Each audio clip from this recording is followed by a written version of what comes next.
ব্যারাকপুরের প্রাক্তন সাংসদ অর্জুন সিং এর বাড়ির পাশে বোমাবাজি ও গাড়ি ভাঙচুরের ঘটনা। জগদ্দল মেঘনা মোড় এলাকাতে প্রাক্তন সাংসদ অর্জুন সিং এর বাড়ির পাশে বোমাবাজি এবং গাড়ি ভাঙচুরের ঘটনায় চাঞ্চল্য ছড়ালো এলাকায়। অর্জুন সিং এর বাড়ির পাশে দুর্গাপুজো হয়, সেই পুজোতে কিছু যুবক নাচানাচি করছিল। সেই মুহূর্তে এখান থেকে যাচ্ছিল ভাটপাড়া পৌরসভার 18 নম্বর ওয়ার্ডের তৃণমূল কাউন্সিলরের পুত্র নমিত সিং। হঠাৎই নমিত সিং ও তার দলবল সেই সব যুবকদের উপর অতর্কিত হামলা চালায়। এবার অভিযোগ, পাশে থাকা অর্জুন সিং এর ভাইপো সঞ্জয় সিং এর গাড়ি ভাঙচুর করা হয় বলে।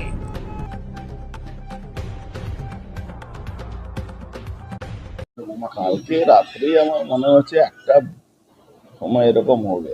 আমি তো বসে টিভি দেখছিলাম ঘরের মধ্যে, হঠাৎ আওয়াজ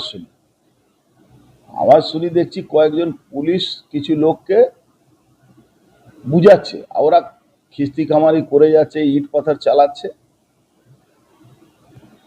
পরে শুনলাম ওই আমাদের পাশে যে প্যান্ডেল আছে ওখানে কিছু ছেলেরা বসেছিল, ওরা কিছু জেহাদিরা এসে ওদেরকে গালাগালি খিস্তি কামারি করছে। ওখানে পুলিশ ছিল আশেপাশে, এবার পুলিশ ওদেরকে তাড়াচ্ছিল না, বুঝাচ্ছিল।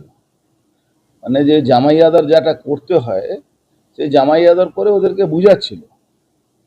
এবার আওয়াজ শোনার পরে আমি নিচে নেমেছি, আবার যত 2-3 মিনিট লেগেছে, দরজা তো বন্ধ ছিল, বাড়ির সামনে যে দরজা থাকে ওটা বন্ধ ছিল। ওই 2-3 মিনিট 4 মিনিট লেগেছে আমার বেরোতে।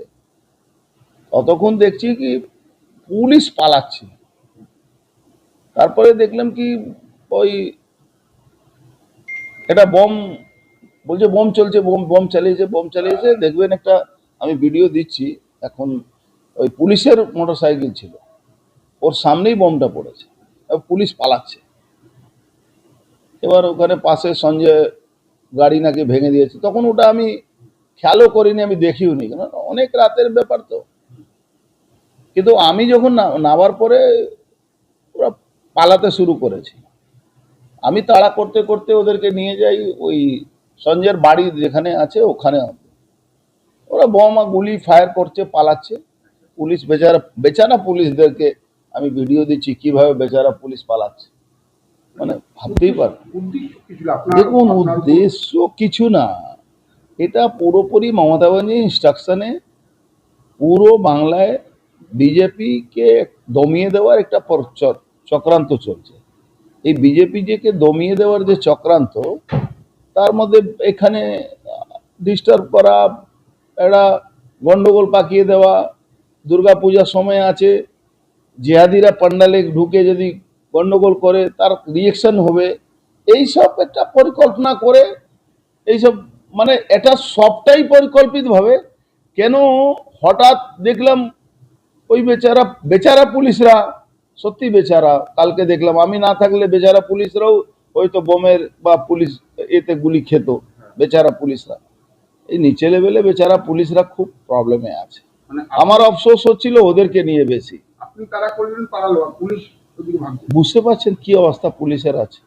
এসব প্রত্যেকে তৃণমূল আশ্রিত লোক। পুরোপুরি তৃণমূল আশ্রিত গুন্ডা। এখানে যে আছে ওই কাউন্সিলরের ছেলে, ও কি বলবো, আমার মনে হচ্ছে মানে ওকে এরা শহীদ করেই ছাড়বে। ওই কাউন্সিলরের ছেলেকে ওরা শহীদ বানিয়ে দেবে, ও শহীদ করে ওর শহীদ বেদি বানাবে।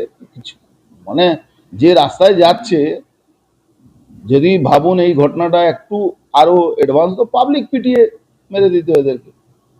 তো তখন তো পাবলিক নেই বলতে গেলে, পাবলিক শূন্য। 2-4টা ছেলে যারা পুজোর মধ্যে ইনভলভ থাকে তারা বসেছিল প্যান্ডেলে। এটাই। আপনি কেন্দ্রীয় নিরাপত্তা বলেন, কিন্তু বারংবার আপনার বাড়ির সামনে এরকম বোমাবাজি করে, কিন্তু পুলিশ বা ব্যারাকপুর পুলিশ বা আমি আমার এটা নিয়ে খুব নেই কি পুলিশ নিরাপত্তা, পুলিশের আমি বলছি বেচারা পুলিশ। এই বেচারা পুলিশদের অফসোস হয়ে এদেরও বাড়িতে বউ বাচ্চা আছে। কালকে যদি আমি না থাকতাম, না যেতাম, তাহলে এই বেচারা পুলিশদের হয়তো বম ব্লাস্ট হলে লাগতো, গুলি এদেরকেও লাগতে পারতো। অন্ধকার তো, অন্ধকারে তো অত কোথা থেকে কোন গুলি আসছে তা তো বোঝা যায় না। কিন্তু ভাবুন এখানে 360 ডিগ্রি ক্যামেরা আছে পুলিশের, তারপরে জিহাদিরা এইসব করে বেড়াচ্ছে। আর পুলিশ কোর্টে বলে কি এটা আমার নাকি প্রোটেকশনের জন্য ওরা লাগিয়ে রেখেছে। এই জেহাদি পুলিশের অবস্থা, জেহাদিদেরকে বাঁচাবার বাংলার মমতা পুলিশ, জেহাদি পুলিশ একই হয়ে গেছে। অথচ ডিএ পাচ্ছে না, কিন্তু লাজ লজ্জা নেই বলতে গেলে। এই বেচারা পুলিশ আর জেহাদি পুলিশের মধ্যে একটু ডিফারেন্স আছে। বেচারা পুলিশ হলো নিচে লেভেলে পুলিশ, আর জেহাদি পুলিশ হলো যারা উপর লেভেল থেকে এদেরকে ইনস্ট্রাকশন দেয়। আমি আপনাদেরকে দেখাচ্ছি, এই দেখুন ঘটনাগুলো।